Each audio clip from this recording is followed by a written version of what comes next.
Alright, this is gonna be the third video for the day. I think I'm gonna record 2 more after this, and then so I can have 5 videos to drop today. But anyway, let's hop on into it.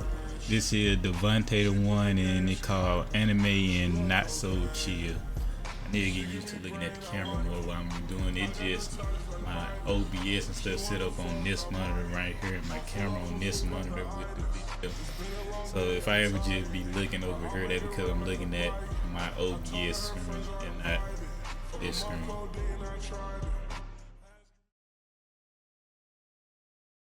Sprinted straight to the office. She walk in.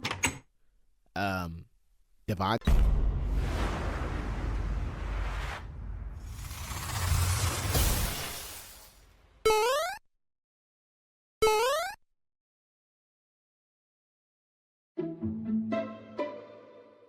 Alright, you're probably wondering, how did I get here? And why is this fine good looking but dangerous ovary have a sword to my throat? Well, this is your opportunity to pause the video, go watch part 1 and come back, but I'll do a little recap anyways. In part 1, I met this girl at the bookstore named Ruby. She looked delicious, so I had a conversation. Mid-conversation, she said she didn't watch anime, so I used that as an opportunity to invite her over to watch her first anime. Uh-oh, I fell for her trap card though, because turns out she does watch anime a lot, which she lied about to get a reaction out of me, and she also turned out to be very skilled with weapons, which was inspired by her love for anime, which I found out after she was swinging around my swords like a Yoda off a perk 30. She challenged me to a sparring session, which I almost crapped my pants because it looked like she was gonna cut my back meat off. Now here we are, her standing over me, double cheeked up with a sword to my throat. You're all cut up. Welcome to part 2. Now, as she's towering over me, y'all, I couldn't tell if I was just toxic or tweaking, because even though she lied to me, tricked me for the memes, and challenged me, a novice, to a sparring match, knowing she'd destroy me, I let it slide, because I kind of liked it. I beg your pardon. What the is wrong with you? What has this heifer done to me? Look, I know I was aiming to be just friends, but I never had a woman send me on that type of adrenaline rush before. And what made it even worse was the fact that immediately afterwards, she pulled the sword back, put her foot right next to my head, leaned over close to my face, and licked my face. What was the reason? What was the reason? Did I just get rizzed up in a violent way? Like, dang, Harley Quinn, at least take me on a dinner date first. Bruh, I thought to myself, this girl is weird. But I kind of like it. I might be going insane. Bro, living the dream. Cause I know it's many people that I can't talk right now. Bro, living somebody fancy right now. I know somebody out there that watch anime right now, praying for this situation to happen to them. What the is wrong with you? She got up, put my sword back, and left for the living room. Left me feeling some type of way. I couldn't tell if this feeling of me liking it was insanity or just she brought something out of me that I've suppressed for a very long time, because I'm weird myself. I sat there in silence for about 5 minutes and eventually walked my sprung behind to the living room and sat down right next to her. She ain't know what was going through my mind though, and she didn't need to know. I'm like, so we still gonna watch anime? Let's get some food first. I'm like, okay. Pulled out my keys, asked her where she wanted to go. She said, I saw that frozen salmon in your freezer. I'm cooking it for us.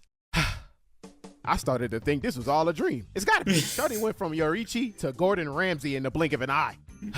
Bruh, she was so unpredictable, and internally, I was loving every second of it. See, the thing is, I wanted to be just friends, but after this, the nigga in me wouldn't let that happen. The power pole in my pants started getting a mind of its own. She had me feeling like I was on the honey pack. You know how rock you gotta be to feel like you on the honey pack, bruh? My freaking Onyx from Pokemon was in my pants, dog. No diddy. You know the last time I had a woman cook for me? Harriet Tubman freed the slaves. Yeah, it's been that long, but don't worry. She didn't know, and she didn't need to know, because I controlled myself on the low, which was the most difficult thing I've had to do in my life. She cooked, we watched Gurren Lagann all night, she went home.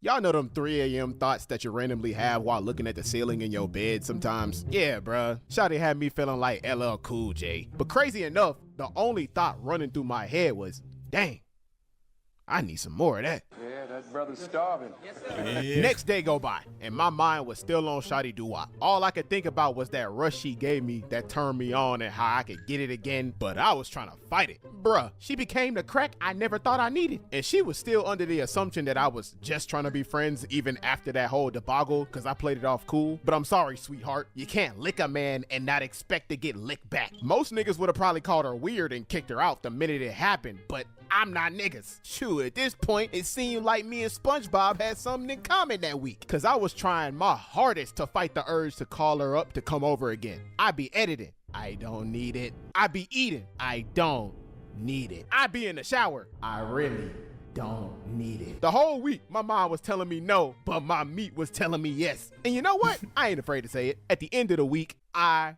folded, bruh. I folded.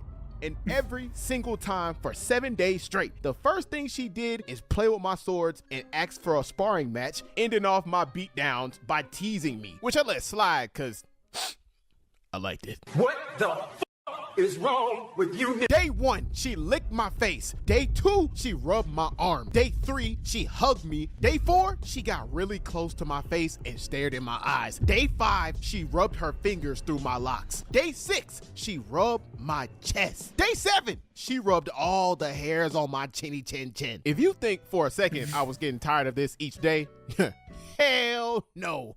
I felt like Scooby getting a Scooby snack. Nigga, I felt like when your mom and dad give you a whooping and they cook you dinner afterwards. The routine was the same, because I guess she found someone that allowed it to happen. She whooped my behind, do something weird, to proceed to automatically flip her personality as if she has zero interest in me. Mind you, this the same girl that capped like she didn't watch anime to get a reaction out of me. Anywho, we'd get food, watch anime, she leaves. How I did not let my flesh take over and gave this woman a child, I don't know, because I was loving every second of each rush. And now that I think about it, me playing it off as if I wasn't sprung and her flipping her mood immediately kinda helped, not gonna lie. Like, bruh, y'all don't understand. On the inside, I was like, yes, sweet mama, yes! But on the outside, I was like, type shit. I left Ruby alone for 3 days to process everything that happened that past week. And again, she was the only thing on my mind. Usually, I just play it off like it was nothing and kept it inside the whole time. But on day 4, that's when the game changed. I decided to keep nothing inside. I wanted her to know I liked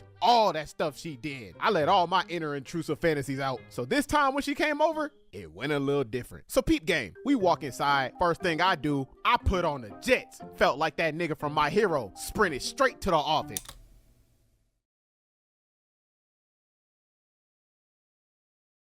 Dang.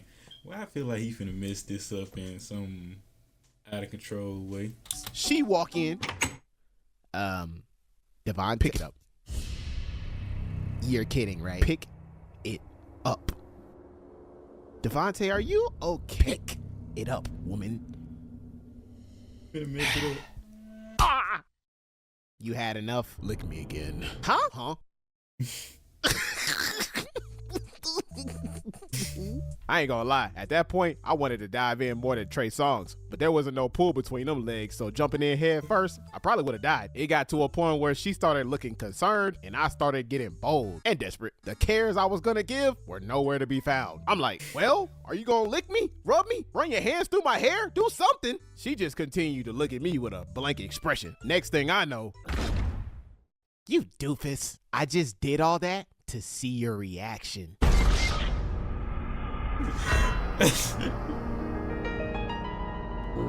She already told me the same thing during our first link. Now I had to hear it again? Are my emotions a game to you? I thought the bit liked me on the low. You smoking frog tip if you think I'm finna entertain anything from her after that. Bruh, I had the blankest, driest, stiffest, coldest expression on my face after hearing that. I'm talking about every ounce of hornball intrusive fantasies and crackhead energy flew right out the window. I started using my first head instead of my second this time. And I think she caught on because I didn't even need to say anything. My face spoke 1,000 words. She gonna play it off like we cool, talking about something. So, wanna watch some anime? Get out. Hey, listen. Man, that's crazy though, kicking the girl out. But hey, she did lead you on though, but I feel like you waited too late, in my opinion. Right there, like that third time, I would have said something. But anyway, make sure you like, subscribe. Dang, I said subscribe. Make sure you like, comment, share. If you see me on TikTok, drop a follow. I'ma holla at y'all. Peace.